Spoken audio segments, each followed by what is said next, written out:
Ladies and gentlemen, welcome to this briefing relating to activities on the 30th of November, Independence Day. Cabinet, chaired by our Prime Minister, the Honorable Mayor Motley, would have made a decision a few weeks ago that on the 30th of November, Independence Day, that we would make a few changes to the way we celebrate Independence Day itself, and that whatever we came up with had to include greater participation by Barbadians of all walks of life, whether in terms of watching or attending the parade or actively participating in the parade.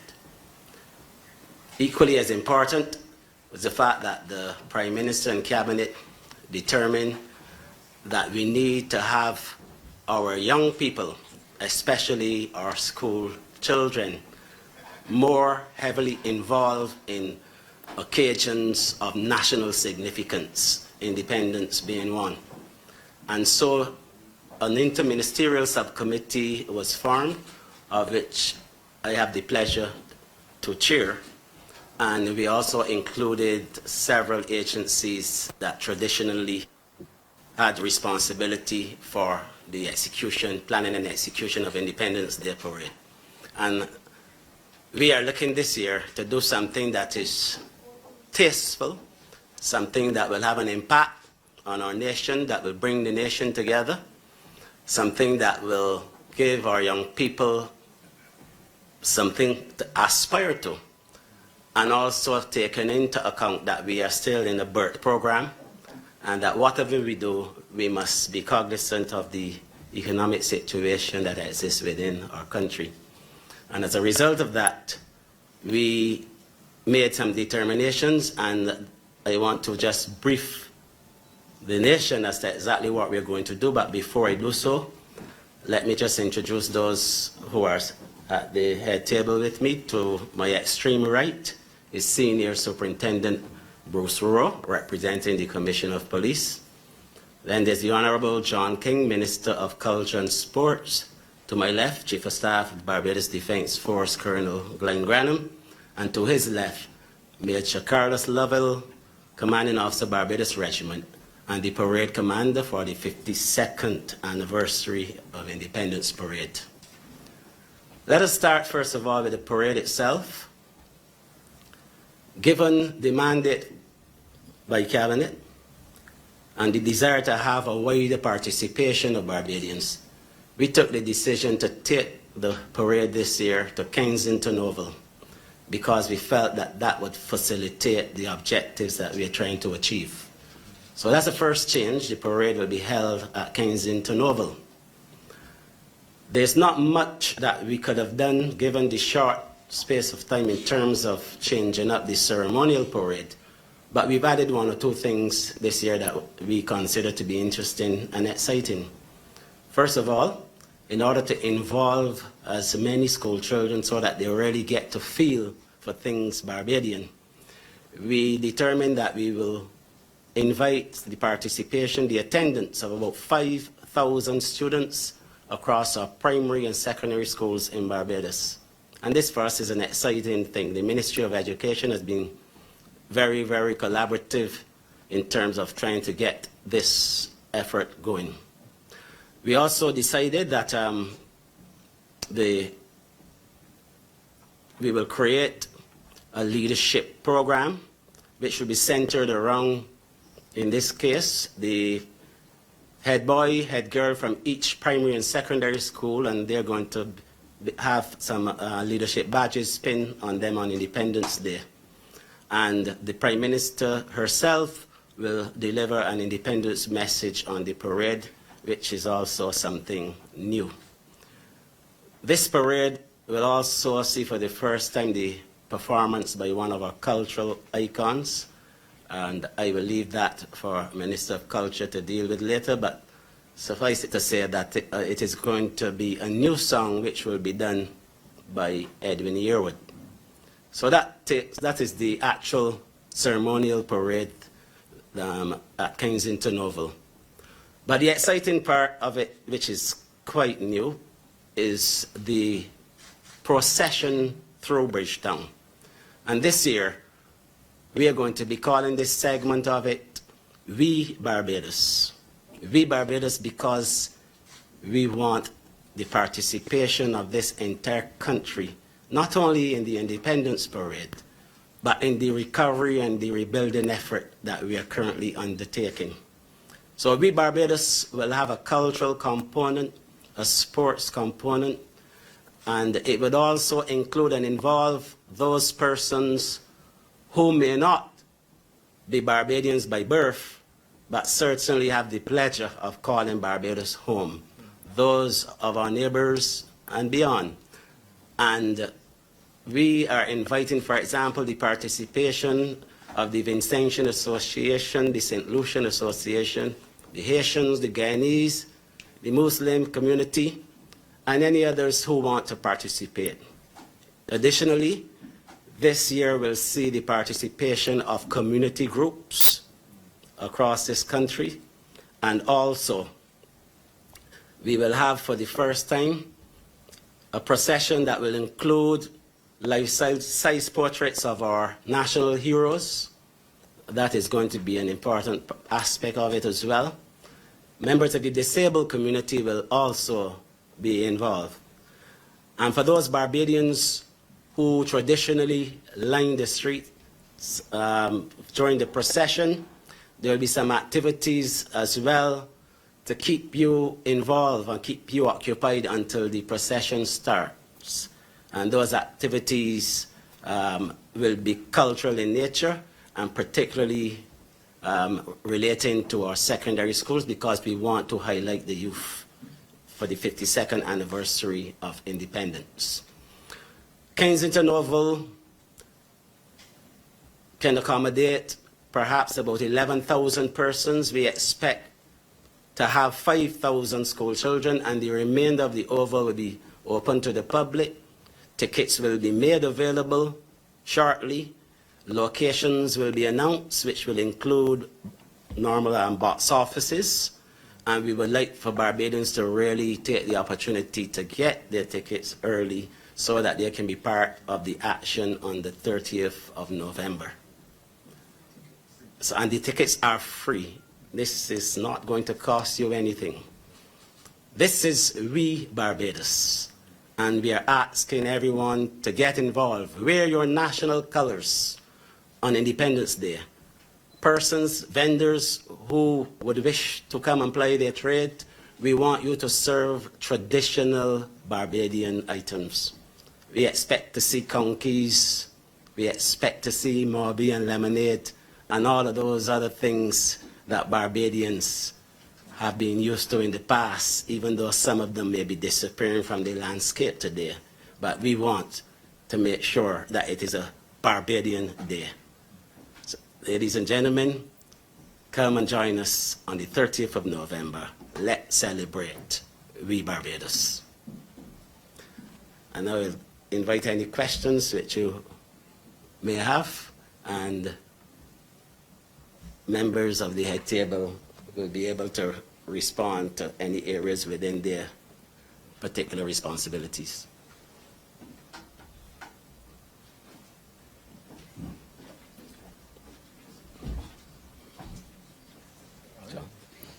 Okay, ladies and gentlemen, one of the things that we're seeking to address when you talk about getting school children involved, for those of you who are parents and those of you who take note of what has been happening in Barbados over a number of years, there seems to be a large disconnect with the importance and the real significance of independence as a celebration. One of the things that has been creeping into our society, which I find a little bit disturbing, is that even now as we speak about independence and independence celebrations, there is on radio a continuous bombardment of Christmas music. And we are beginning to lose, in my eyes, that part of our, not just history, but a part of us that we should never ever forget. A part of us that is going to drive the progress of this country. And that drive is going to be done by our young people. And those are the ones who, when most of us are gone, are going to have to take up the banner. Those are the ones whose independence has to mean something too. And hence the move to get our young people involved. And when Minister Bostic spoke about the leadership program, the young people are going to be the ones who are going to be the leaders of tomorrow. And so it is really important that this initiative comes at this particular time, especially in a time when, as Colonel Bostic said, we face all sorts of challenges, but we want everybody to be a part of this celebration of who we are. On the streets, as the parade passes on its way to Heroes Square, there will be 7 bands from secondary schools, which again gives our young people, our young musicians, our young people into the arts, the opportunity to express themselves. And specifically, we've requested that any of the music that they play along the streets is going to be Barbadian music. This is where we looked at the very best of ourselves to highlight on Independence Day. There's also going to be a component which has never happened before, but it happens in other territories on a regular basis. And we've decided that this year our sporting icons and our cultural icons are going to be a part of that procession. And so you will see from cricket legends to many of the other disciplines who have done very well representing this country, they will be in the parade. And you're also going to see from cultural ambassadors, official and unofficial ones, expressing themselves. And so it's important for us that all Barbadians, as Colonel Bostic said, from all walks of life, become immersed in this particular celebration in the 52nd year of our independence. This is going to be a huge message for the rest of the world that says Barbados is back and that Barbados is a strong and united society looking to move forward. And hence we've had assistance from the music fraternity. A number of artists got together, wrote the jingle, which you'll be hearing in a few minutes. They did it in a short space of time. They did it free of cost. And that's the kind of involvement that I'm talking about that we want to encourage from our Barbadians.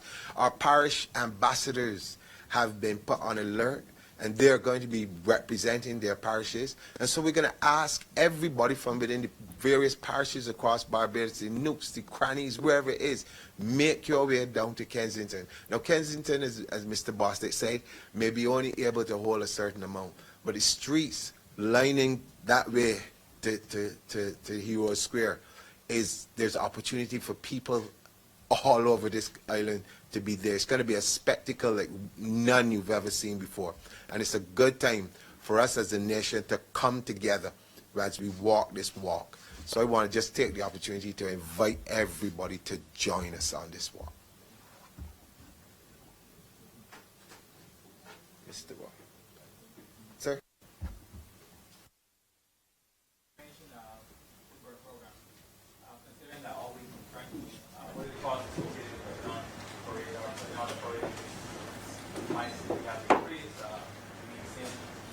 I can't give you the figures, but I can assure you that it is not going to be as expensive as it normally is. My question is to the police. As it's archived, you have children with license security. Good morning.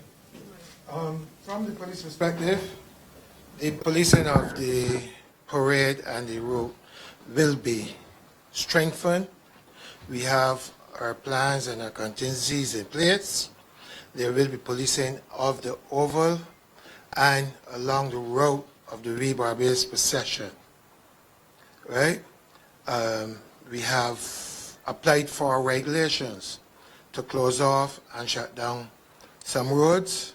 You'll be given all the information how to access Kensington Oval before the parade and after the parade. We have also identified park and ride sites so as to eliminate the volume of traffic coming into the parade site. So I want to assure you that we have our security plans include the security of the oval, the security along the route, and the security of the children and all Barbadians that will be at that parade. Can you repeat, please?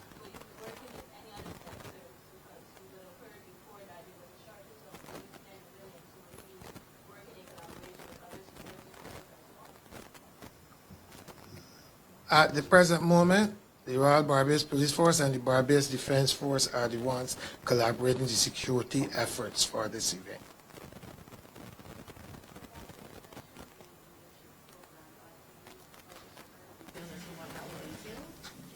I cannot give you those details at the moment because this particular interministerial committee does not have the responsibility for that program. But all I can say to you is that it officially will be recognized or launched on that day, and the young people of Barbados, represented by head boys and head girls from all primary and secondary schools, they will be the focus on that day in terms of this particular program. Good morning to head table. I'm just wondering, perhaps the ESI Executive Parade Commander or the Chief of Staff can answer this question in terms of how is that coming along, that aspect? All right, good morning. Thank you for the question. As you would expect for an event such as this, and given the initiatives that have been brought into the 52nd year this year, there's a wide range of technical specifics ranging from rehearsals, you mentioned logistics, the administration, the transportation, making sure that people's uniforms are prepared, that the groups are put in the right order. That planning actually started way back in October. And whilst we did not have the final design of the parade as it exists today, we were incrementally bringing the various strands of the plan together. We are at an advanced stage, and we are very confident that we will be able to bring all the parts, all the agencies together in the harmony and in the way that is required for an event of this nature to celebrate Barbados at 52 years. One initiative, one change, that I should mention at this stage, which was omitted earlier. Barbados would have been accustomed to the Prime Minister receiving the salute opposite government headquarters as the parade leaves the garrison and marches into Bridgetown. Coming the reverse way this year, she is consented to receive the salute in Heroes Square. So the elements, the sort of standard elements that Barbados has grown to know, appreciate, love, and celebrate at independence are all retained within the parade. And I could only echo the comments, the encouragement of Minister Bostic and Minister King as well, for all Barbados to come out and celebrate. We normally get a very good turnout on the garrison, and I'm very confident that we're probably going to see double that at Kensington Oval. Something that I can add here is the fact that for the first time, certainly in my memory, the actual march off from Kensington, in this case, through to Bridgetown, will not be led by the armed units, but by the Girl Guides Association. And this is in recognition of the celebration of their centenary, and we thought that we would give them that honor on the 30th of November. It was mentioned that there are going to be 5,000 students. How many officers, how many girl guides altogether will be a part of the actual parade? The numbers on the parade usually exceed 900. This year, we are approximating right now in the region of 900 and... Sorry? 1,022.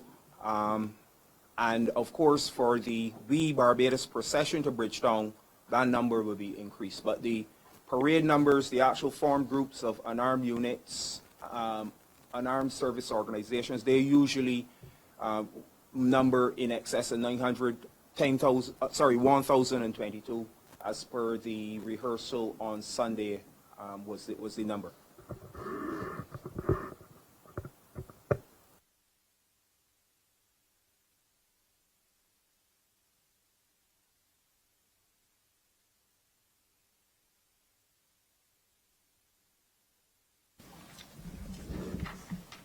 Yes, in wrapping up this session, let me thank Minister King and all those who worked with him to produce the jingle that we have for the We Barbados celebrations this year.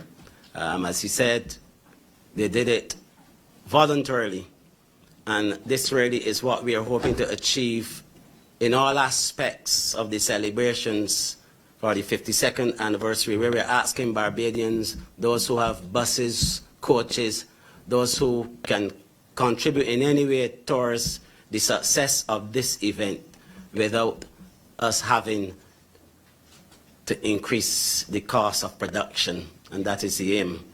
I would also like to say that the Church of God in Barbados, they're also celebrating 100 years, and on the parade, the pledge will be led by a boy and a girl from the Church of God.